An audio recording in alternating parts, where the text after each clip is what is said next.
Don't be a hero. I'm not the hero type. Looks to me like that's what you've always been.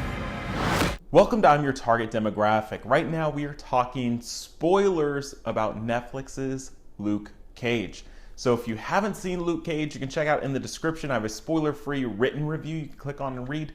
But let's dive into it. I just finished 13 straight hours of watching Luke Cage because I know you all want to talk about this. You want people to talk too.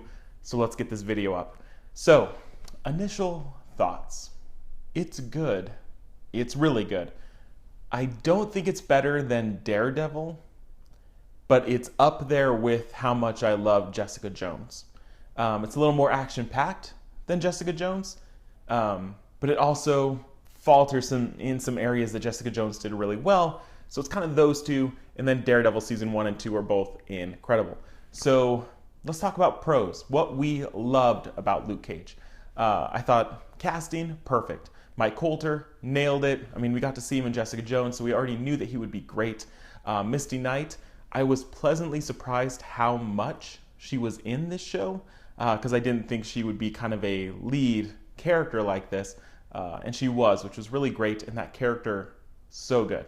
And they just had to tease us with her arm getting, injured, and you're like, oh, this is it. Because Misty Knight is notoriously known for having this kind of bionic arm that really packs a punch, and so we're waiting for that to happen, and it never happened, but it's probably setting something up for the future.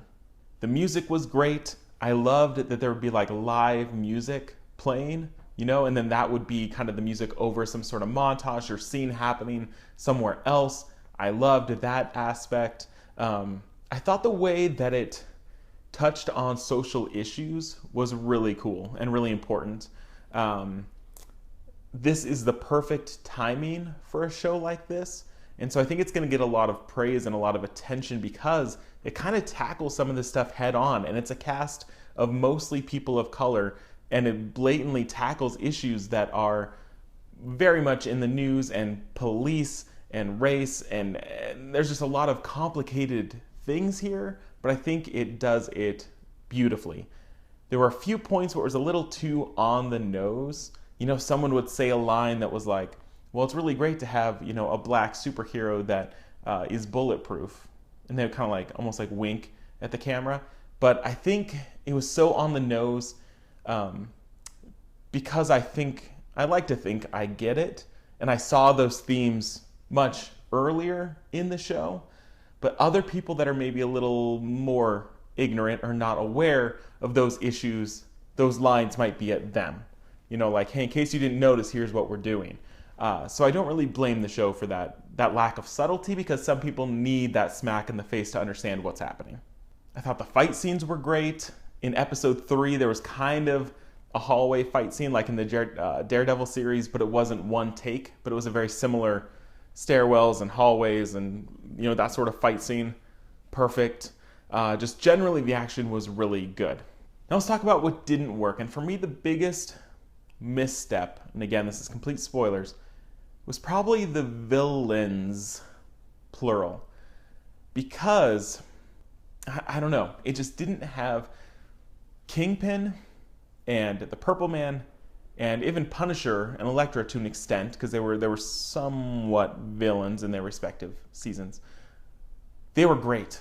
And the ones in Luke Cage were fine, but while Cottonmouth was alive, he was a little too much like Kingpin. That it was kind of the irrational, quick to violence mob boss, right? That they played a very similar role. It was a nice twist when Cottonmouth was killed. I was like, oh my God, like they did that. And it was like halfway through the season. I was like, what is happening? So I think that set up Mariah. I blanked on her name. That's kind of how maybe forgettable some of these villains were. Mariah. It kind of set her up to be the big bad, and she was manipulative, but I didn't have that that feeling that I got with the other villains. And then, what's his face? The other snake, Diamondback. When he came into the series, I was like, oh, he's finally here. They've been amping him up for half the season. Kind of disappointed. He didn't fit the role that Cottonmouth had left.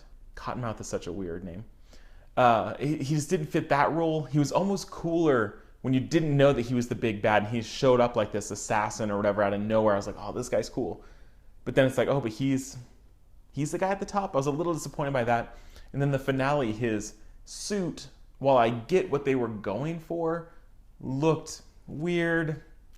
Just that felt really corny, that last fight scene. Not a big fan of the gloves and the helmet, and didn't like that.